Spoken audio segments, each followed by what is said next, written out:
Waalaikumsalam warahmatullahi wabarakatuh.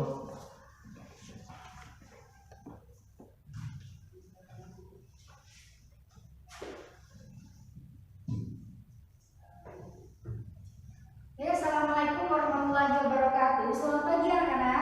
Waalaikumsalam warahmatullahi wabarakatuh. Selamat pagi, Bu. Bagaimana kabarnya hari ini? Alhamdulillah baik. Sudah pada sarapan? Sudah dong, Bu. Wah, pada semangat sekali pada pagi hari ini ya.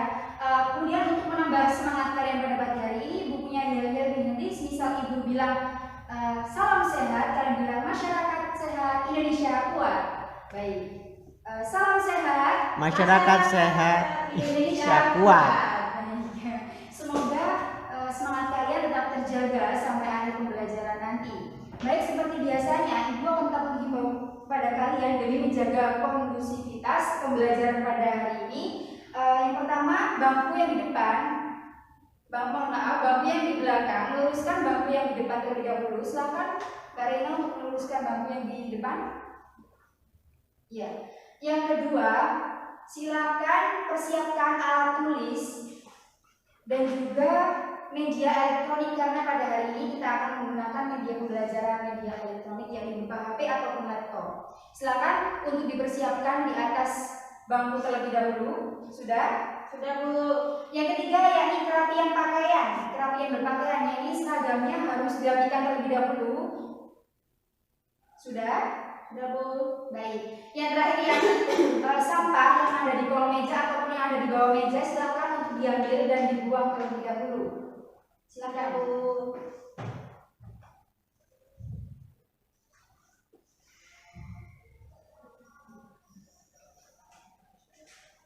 Baik, sebelum memulai pembelajaran pada pagi hari ini, alangkah baiknya kita berdoa terlebih dahulu agar apa yang kita dapat hari ini, ilmu yang kita dapat hari ini bisa bermanfaat dan diridhoi oleh Allah Subhanahu wa taala. Baik, kepada Mbak Monita selaku ketua kelas, silakan untuk memberi doa terlebih dahulu.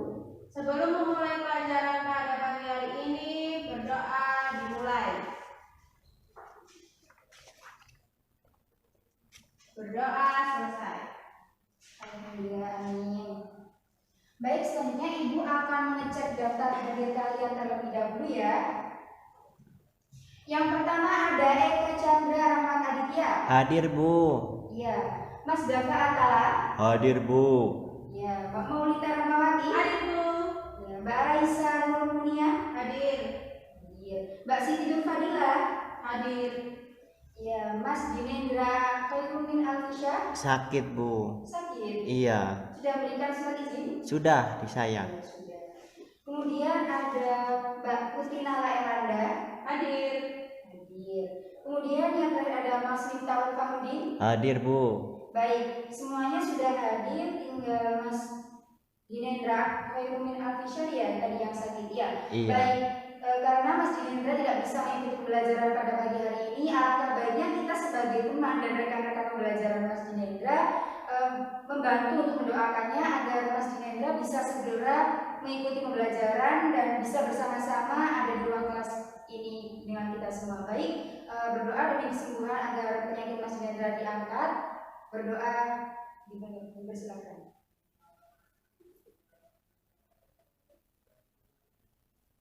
Baik.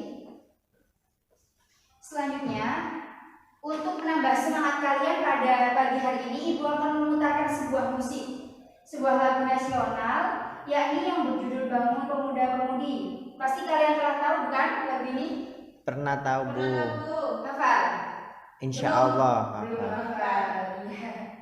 Baik, kita menyanyikan lagu bersama-sama. Silakan berdiri untuk menghargai jasa pahlawan dan juga kalian harus berdiri secara tegap dan hikmat. Tidak ada yang berdialog. Baik, berikut lagunya.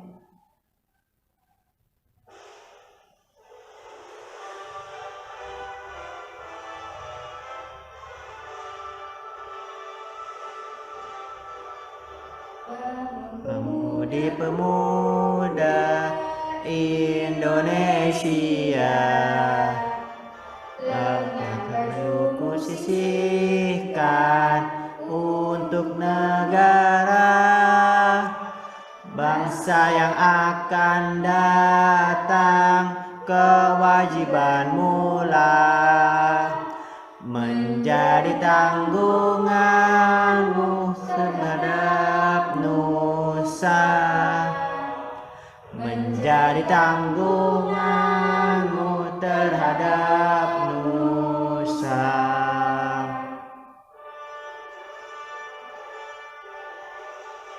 Sudi tetap berusaha, jujur dan ikhlas, tak usah banyak bicara, terus kerja keras, hati teguh dan lurus, pikir tetap jernih, bertingkah laku halus kayak putra negeri, bertingkah laku halus kayak putra negeri.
Pemuda Indonesia, lengan bajumu sisihkan untuk negara, Bangsa yang akan datang, kewajibanmu lah, menjadi tanggunganmu terhadap nusa, menjadi tanggunganmu terhadap nusa.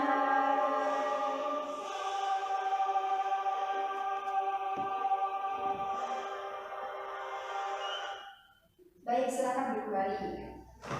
Nah, lagu tersebut terkaitan dengan pelajaran kita hari ini. Biar siapa yang bisa memberikan makna dari lagu tersebut berkaitan dengan hal apa? Baik, Mbak Raisa, betul sekali. Mengenai hak dan kewajiban. Nah, pada kelas 11 kemarin kalian telah belajar mengenai hak dan kewajiban. Begitu pula belajar mengenai hak asasi manusia. Nah, apa sih Mbak Molita hak itu? Hak merupakan kekuasaan untuk berbuat sesuatu. Baik, betul sekali. Hak merupakan suatu yang seharusnya kita peroleh. Dan kemudian kewajiban itu apa sih Mbak Molita? Kewajiban adalah sesuatu yang wajib dilaksanakan dan merupakan suatu keharusan. Baik. Kemudian tentunya kalian juga pasti ingat dong, kita bisa menerapkan hak dan kewajiban itu di mana saja. Yang pertama ada di sekolah, yang kedua ada di rumah. Kemudian yang ketiga ada di Masyarakat. Betul sekali. Oleh karena itu, hari ini kita masih belajar mengenai hak dan kewajiban, yakni belajar mengenai kasus-kasus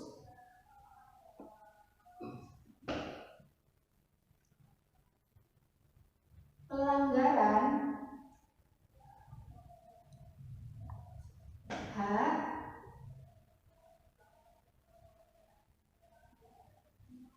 dan pengingkaran kewajiban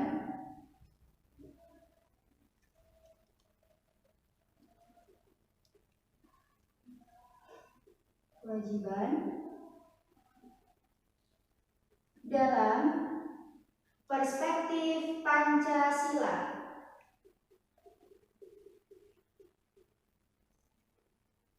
Pancasila.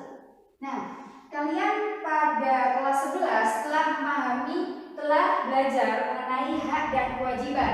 Tentunya Ibu harap bahwasanya hari ini kalian tidak akan merasa kesulitan dalam belajar mengenai hak dan kewajiban. Dari judul ini kita bisa mengambil poin-poin bahwasanya terdapat pelanggaran hak, pelanggaran kewajiban dalam perspektif Pancasila.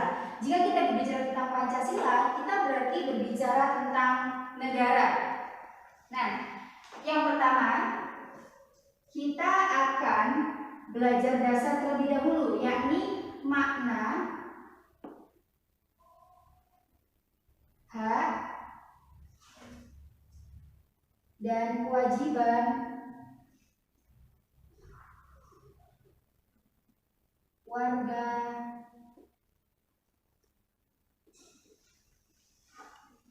negara.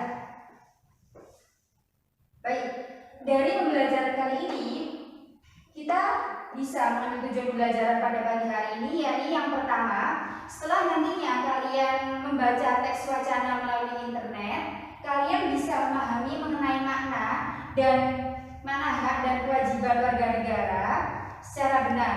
Kemudian kalian bisa memahami makna dan hak kewajiban warga negara dalam perspektif Pancasila secara benar.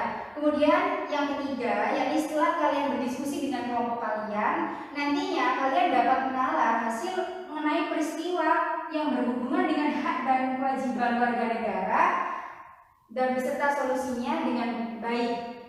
Kemudian yang terakhir, kalian bisa menyajikan hasil dari diskusi kelompok kalian tadi mengenai peristiwa hak dan kewajiban yang berkaitan dengan perspektif Pancasila dengan baik, seperti itu. Nah, kemudian nanti di sini Ibu akan menggunakan metode pendekatan pembelajaran, yakni yang pertama ada mengamati teks wacana melalui internet. Jadi kalian nanti akan disuruh untuk mencari informasi mengenai di internet mengenai pembelajaran kita hari ini. Yang kemudian kalian akan memberikan sebuah pertanyaan dari teks wacana tersebut. Dan yang ketiga, yakni kalian nantinya akan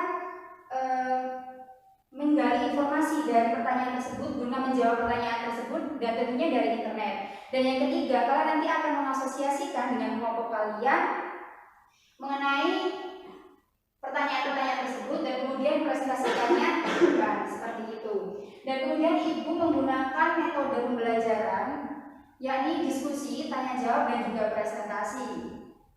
Baik, selanjutnya yakni kita belajar mengenai makna hak dan kewajiban warga negara. Nah, pada kelas 11 tadi Ibu sudah menjelaskan bahwasanya kalian telah belajar mengenai hak asasi manusia. Nah, apakah hak warga negara dengan hak asasi manusia itu sama? Berbeda, Bu. Berbeda. Mbak Risa? Sama? Sama. Ya, jadi jawabannya yakni hak asasi manusia dengan hak warga negara itu berbeda. Jadi hak asasi manusia atau HAM itu melekat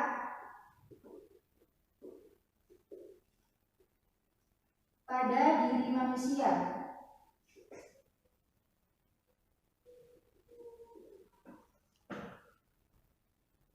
Kemudian bersifat universal.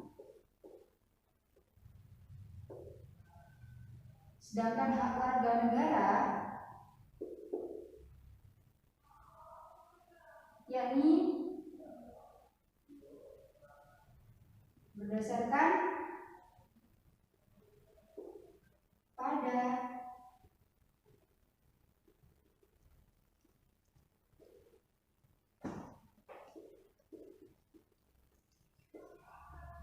warga negaraan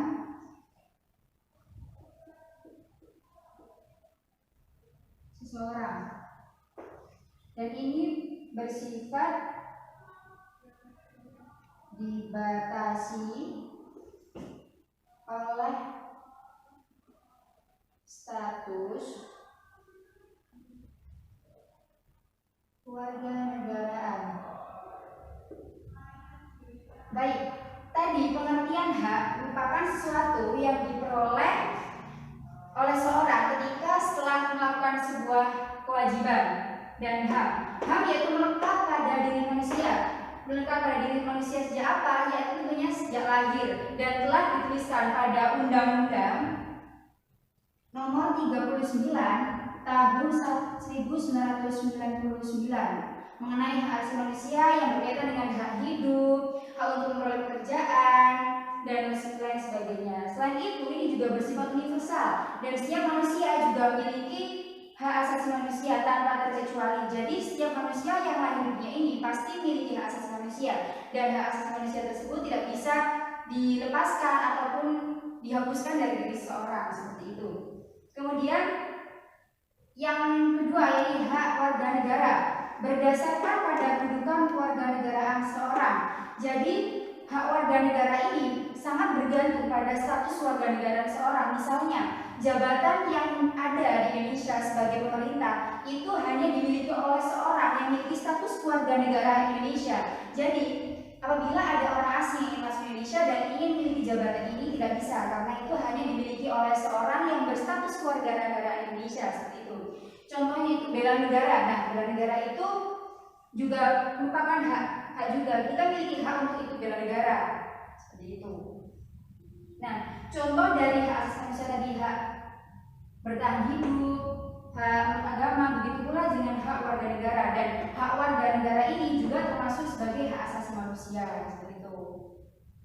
Nah, kemudian kita akan belajar mengenai selanjutnya kewajiban. Sudah ditulis? Sudah, Bu. Sudah.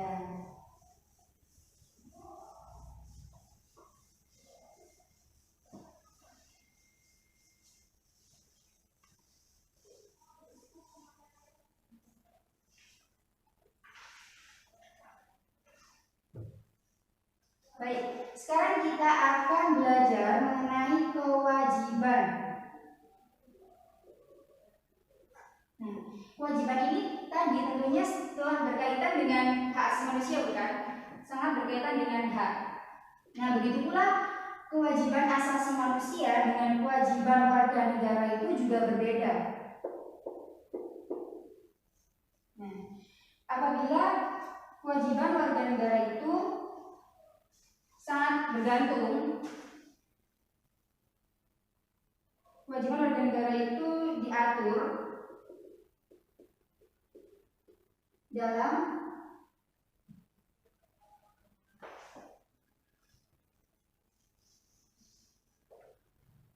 kewajiban warga negara diatur dalam peraturan perundang-undangan.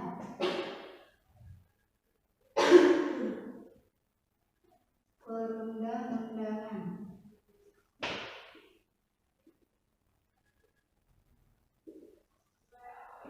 Dan kewajiban asasi manusia, yakni kewajiban dasar yang dimiliki oleh manusia.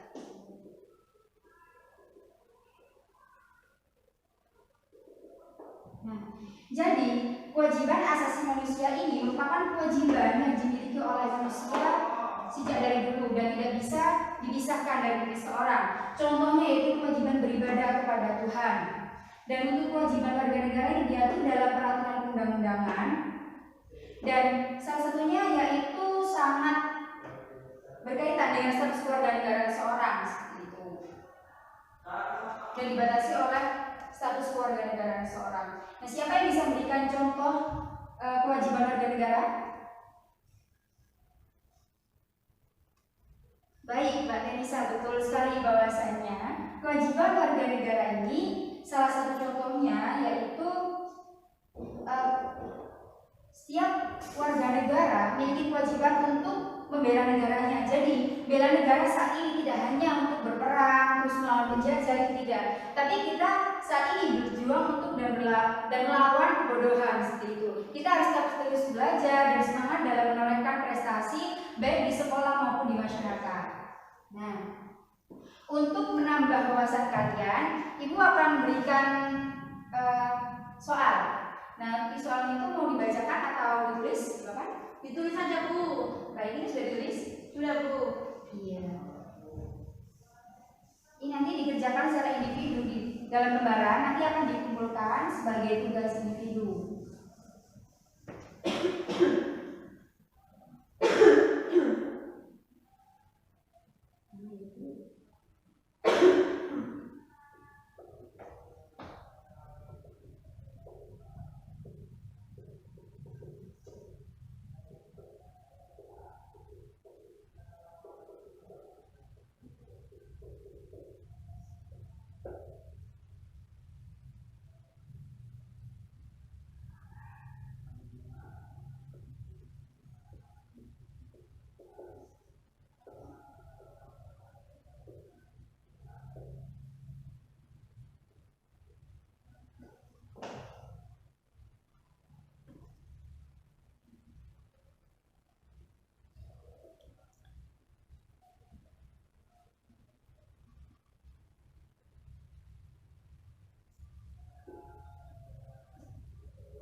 Nah, tugasnya ini yang pertama, carilah informasi melalui internet mengenai 3 pendapat ahli yang berhubungan dengan hak dan kewajiban warga negara. Kemudian dari ketiga pendapat ahli tersebut simpulkan secara pendapat kalian sendiri, kemudian tulis di lembaran dan kemudian dikumpulkan.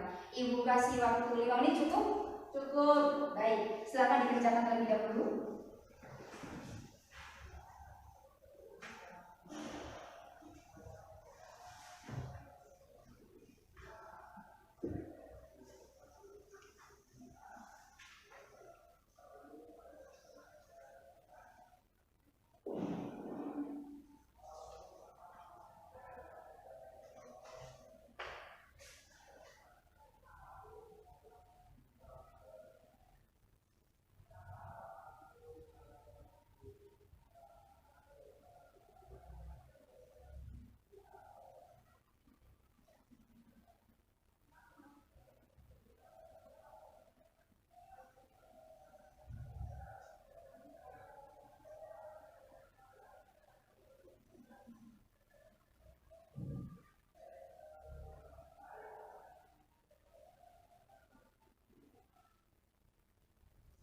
Baik, untuk yang lainnya silakan diam dan dikerjakan tugasnya masing-masing. Untuk handphone itu hanya digunakan untuk mencari informasi, tidak untuk bermain ya. Baik, Bu.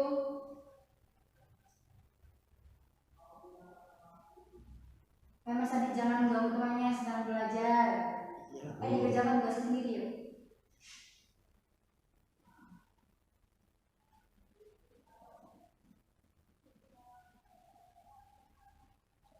Baik, apakah sudah selesai? Sudah, Bu Guru. Sudah, ya. Silakan dikumpulkan terlebih dahulu tugasnya.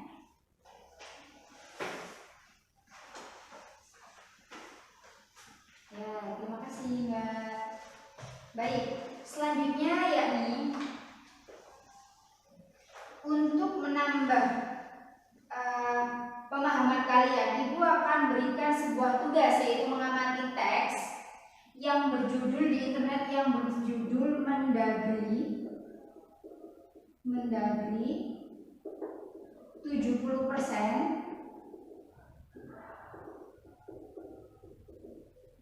telah berjalan luar biasa.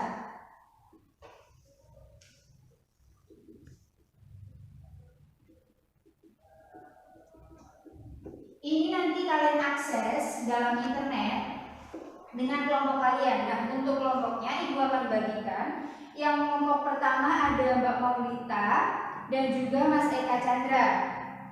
Kemudian yang kelompok kedua ada Mbak Gistatia Pamungkas serta Mas Miftahul Fakhrudin. Kelompok yang ketiga ada Mbak Putri Nala Elanda dengan Mbak Sekar. Ya. Kemudian kalian baca terlebih dahulu. Silakan Mbak Maulita untuk membacakan teks Mendagri. Apakah sudah ketemu, Mbak? Saya belum ketemu, Bu. Belum, silakan dicatat terlebih dahulu. Sudah, Bu. Baik, silakan dibaca oleh Mbak Mita. Mendagri partisipasi Pilpres 70% sudah luar biasa. Menteri Dalam Negeri pada Kabinet Indonesia Bersatu 2, Gunawan Fauzi, mengapresiasi tingginya partisipasi pemilih pada pemilu presiden atau Pilpres 9 Juli lalu. Dia menilai partisipasi pemilih Pilpres mencapai 70% adalah luar biasa.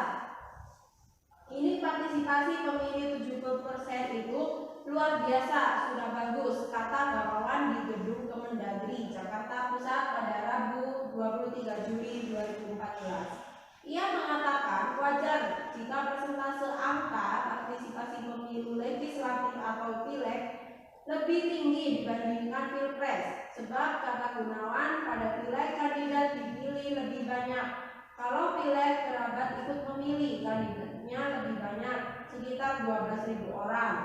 Kalau pilpres ini hanya 4 orang kandidat, ujar mantan Gubernur Sumatera Barat itu. Sebelumnya, Komisioner Komisi Pemilihan Umum atau KPU mengakui persentase tingkat partisipasi pemilih pada Pilpres 2014 menurun dibandingkan Pileg April 2014 dan Pilpres 2009. Partisipasi pemilih Pilpres 2014 hanya 70%. Partisipasi Pilpres 2014 sekitar 70%. Memang kalau dilihat tren nasional mengalami penurunan, kata Sigit. Partisipasi pemilih pada Pileg 2014 mencapai 75,14%. Sedangkan pada Pilpres 2009 partisipasi pemilih adalah 72%. Namun, dia mengatakan angka 70% bukan angka yang buruk. Pada Pileg tercatat ada 124.972.491 suara sah. Adapun daftar pemilih tetap atau DPT untuk pemilu legislatif 2014 mencatatkan sebanyak 180.826.024 komisi pemilihan umum KPU menyatakan partisipasi pemilih pada pemilu legislatif 2014 mencapai 75,11%. Dengan angka partisipasi itu, 24,8% pemilih tidak menggunakan hak pilihnya. Adapun total pemilih yang tercatat dalam DPT Pilpres sebanyak 190.307.134 orang. Jumlah ini meningkat sebanyak 2.454.142 orang dari DPT Pileg. Penurunan tingkat partisipasi di Pilpres terjadi secara persentase, meski terjadi peningkatan dari sisi jumlah suara. Baik, terima kasih kepada Mbak Monita. Nah, dari yang telah dibacakan oleh Mbak Monita tadi, apakah dari teman-teman yang lainnya ada pertanyaan? Ada, Bu. Silakan, Mbak Monita. Apakah golput dapat dikatakan sebagai bentuk pelanggaran hak dan pengingkaran kewajiban warga negara? Baik. Pertanyaan yang pertama yakni apakah golput termasuk pelanggaran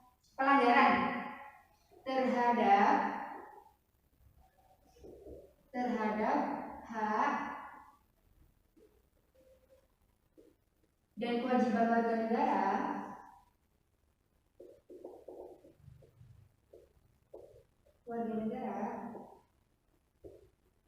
Baik, pertanyaan ini kita simpan dulu. Kemudian pertanyaan kedua dari siapa? Baik, Mas Dava, silakan. Iya, terima kasih Mas Dava. Pertanyaan yang kedua yakni identifikasi faktor yang menyebabkan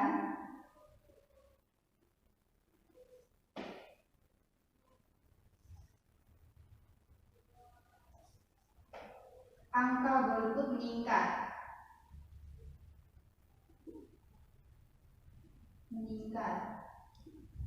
Pertanyaan yang ketiga yang dari siapa? Saya, Bu. Ya baik, silakan Pak Arsyanda. Mengapa partisipasi pemilih pada pemilihan presiden Pilpres 2014 mengalami penurunan dibandingkan dengan angka partisipasi pada saat pemilu legislatif 2014. Baik, pertanyaan ketiga yakni mengapa terjadinya penurunan partisipasi? Terjadinya penurunan partisipasi dalam pemilu. Pertanyaan keempat dari siapa Ibu? Oh iya, silakan Mbak Ana. Apa dampak terburuk ketika tingkat partisipasi rakyat pada pemilihan umum terus mengalami penurunan? Oke, yang ketiga yang keempat adalah dampak apabila partisipasi pemilih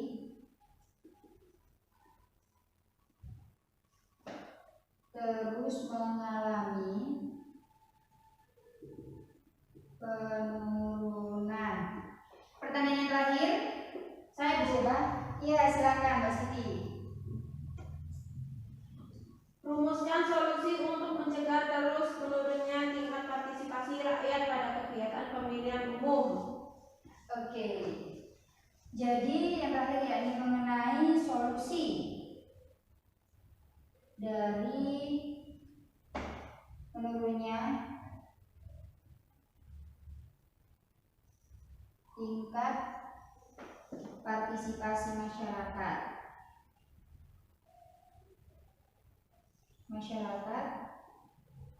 dalam pemilu. Nah, nantinya pertanyaan-pertanyaan 5 ini akan kalian diskusikan kepada dengan kelompok kalian, dan jawaban ini nantinya akan ditulis dalam lembaran dari hasil asosiasi kalian, diskusi kalian bersama kelompok-kelompok kalian dari jawaban ini, dan kemudian nantinya akan dipresentasikan. Baik, untuk selanjutnya ya silahkan kalian berkelompok dan juga menggali informasi mengenai kelima pertanyaan ini, kemudian kalian menjawab dan mendiskusikan dengan kelompok kalian, kemudian menuliskannya ke dalam lembar kertas seperti itu. Silahkan Ibu kasih waktu 20 menit.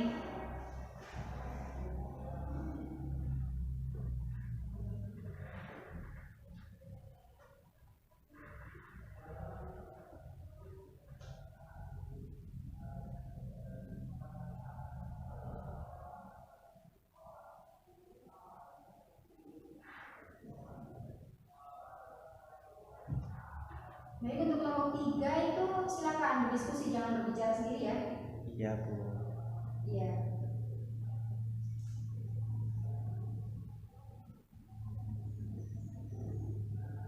Mbak Raisa jangan mengganggu temannya sedang berdiskusi ya, Mbak Raisa.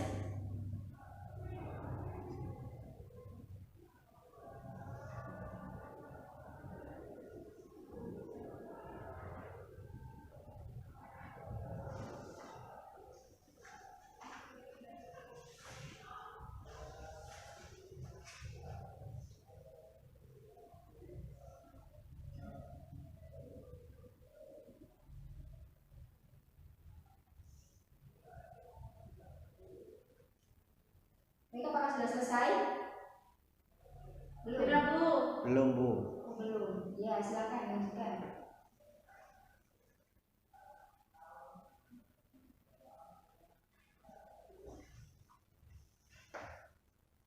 Bagaimana kelompok 2, apakah ada kesulitan? Ya, tidak ada. Silakan lanjutkan. Kelompok 1 apakah sudah selesai? Sudah, Bu. Sudah selesai. Sepertinya sudah selesai semua ya. Ya, Bu. Nah, sebelum presentasi, Ibu akan membacakan kriteria penilaian yang akan Ibu nilai dari presentasi kalian. Yang pertama yaitu kemampuan bertanya. Nanti kalian apabila ada temannya yang berdiskusi di depan, kalian diberi hak untuk bertanya apabila ada pemahaman yang belum kalian pahami. Yang kedua ada kebenaran gagasan atau materi dari yang menyampaikan materi. Kemudian argumentasi yang benar dan logis, serta bahasa yang digunakan yakni bahasa baku, tidak menggunakan bahasa Jawa atau bahasa yang kurang sopan. Dan yang terakhir ini sikap yang dimaksud yakni sikap sopan, tidak bergurau, dan juga toleransi serta kerjasama. Silakan kepada kelompok pertama, kelompok 1 untuk presentasikan hasil dari diskusinya. Baik, Bu. Silakan, Mbak. Assalamualaikum warahmatullahi wabarakatuh. Waalaikumsalam warahmatullahi wabarakatuh. Kami dari kelompok 1 akan mempresentasikan hasil kerja kelompok kami.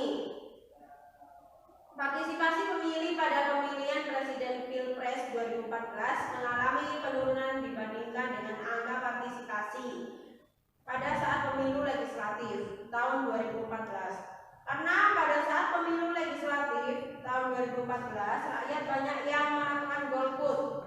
Golput atau yang disebut dengan golongan putih adalah sikap untuk tidak memilih calon yang ditawarkan dalam pemilu. Caranya macam-macam, mulai dari tidak datang ke tempat pemungutan suara atau TPS sampai membuat kertas suara tidak sah. Istilah golput ini diciptakan aktivis mahasiswa pada tahun 1971 sebagai gerakan boikot terhadap pemilu yang tidak demokratis dan korup karena didikte rezim Orde Baru. Pasca reformasi, pemilu dianggap lebih demokratis dan golput direduksi maknanya menjadi apatisme politik. Yang kedua, faktor-faktor penyebabkan meningkatnya angka golput tersebut ialah: yang pertama, calon pemilih merasa tidak ada peserta yang bisa mengakomodasi kepentingan mereka. Yang kedua, minimnya informasi mengenai pemilu. Yang ketiga, sulitnya mengurus surat pindah TPS. Yang keempat, pesimis terhadap hasil penyelenggaraan pemilu.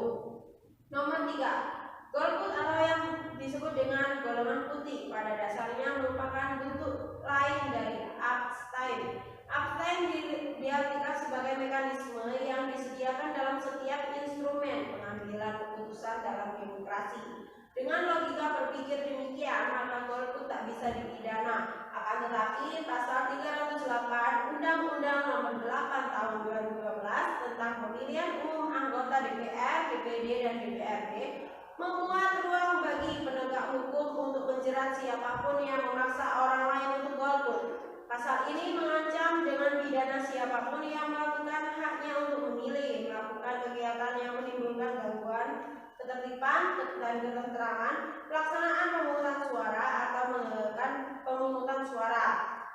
Golput termasuk ke dalam peningkatan kewajiban warga negara, karena tujuan demokrasi adalah dari rakyat, oleh rakyat, untuk rakyat, dan kedaulatan tertinggi berada di tangan rakyat.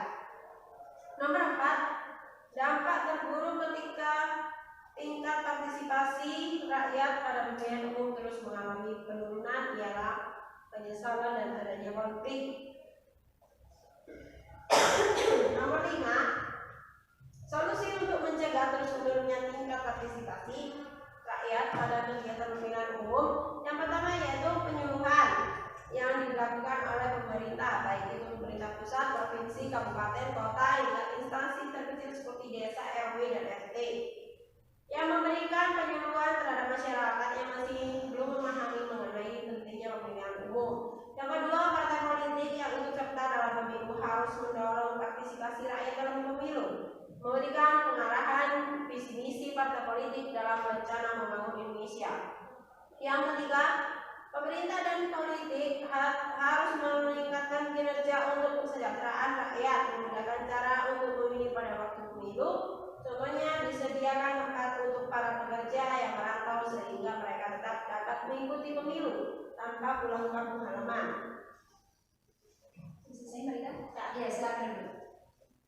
Baik, dari penjelasan dan pemaparan dari kelompok 1 tersebut diketahui bahwasanya golput merupakan pelanggaran terhadap hak dan kewajiban warga negara. Yang kemudian yang kedua adalah faktor menyebabkan angka golput meningkat. Salah satunya yaitu ketidakpercayaan masyarakat terhadap para kandidat calon para pemimpin kita. Yang ketiga yakni terjadinya penurunan partisipasi dalam pemilu ini bisa diakibatkan salah satunya yakni mengenai seorang yang malas untuk pergi ke TPS untuk mencoblos. Dan yang keempat, ini dampak apabila pemilih terus mengalami penurunan yakni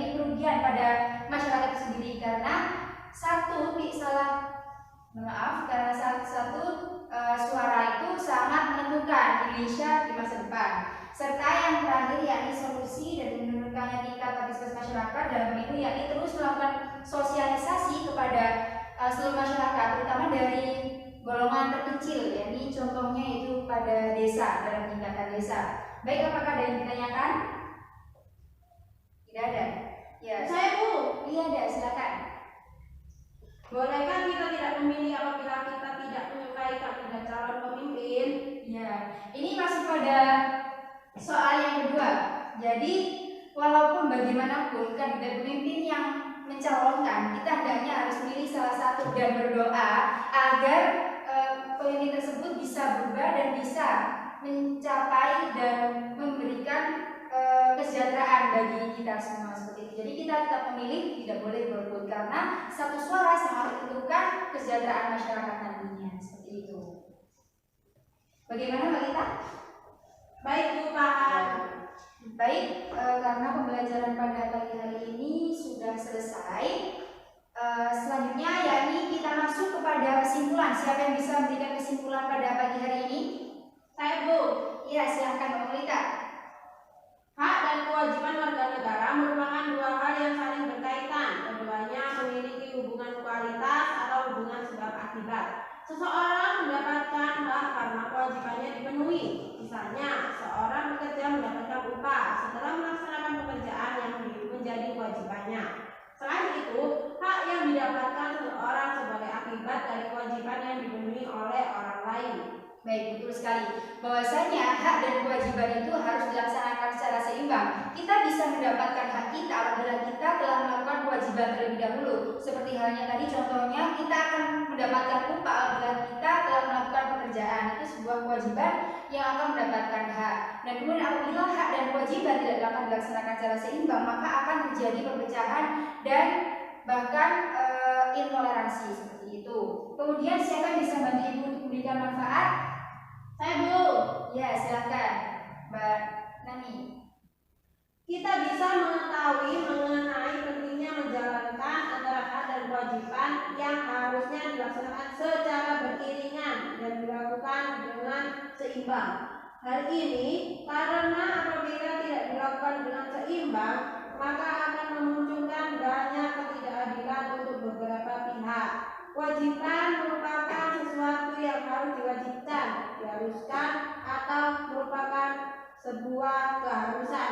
Baik, betul sekali. Apa kata Mbak Malika bahwasanya belajar mengenai hak dan kewajiban itu sangat bermanfaat untuk menjaga kita sebagai bangsa yang maju maupun untuk saling bertoleransi dan juga menghargai sesama manusia. Oleh karena itu, pembelajaran kali ini dirasa cukup dan jangan lupa untuk mempelajari materi pertemuan minggu besok yakni mengenai substansi hak dan kewajiban warga negara dalam perspektif Pancasila. Apakah sudah paham anak-anak? Paham Bu. Baik, sebelum mengakhiri pembelajaran pada hari ini, alangkah baiknya kita berdoa terlebih dahulu agar apa yang kita dapat hari ini bisa bermanfaat. Kepada Mbak Monika selaku ketua kelas, silakan untuk mungkin berdoa terlebih dahulu. Sebelum pulang, marilah kita berdoa terlebih dahulu. Berdoa mulai. Berdoa selesai. Amin. Terima kasih. Sekian pembelajaran pada hari ini. Terus semangat, terus belajar dan selalu menorehkan prestasi karena perjuangan kita hari ini sangat menentukan Indonesia ke depannya nanti ya. Ibu akhiri, wassalamualaikum warahmatullahi wabarakatuh. Waalaikumsalam warahmatullahi wabarakatuh. Terima kasih Bu Ajeng.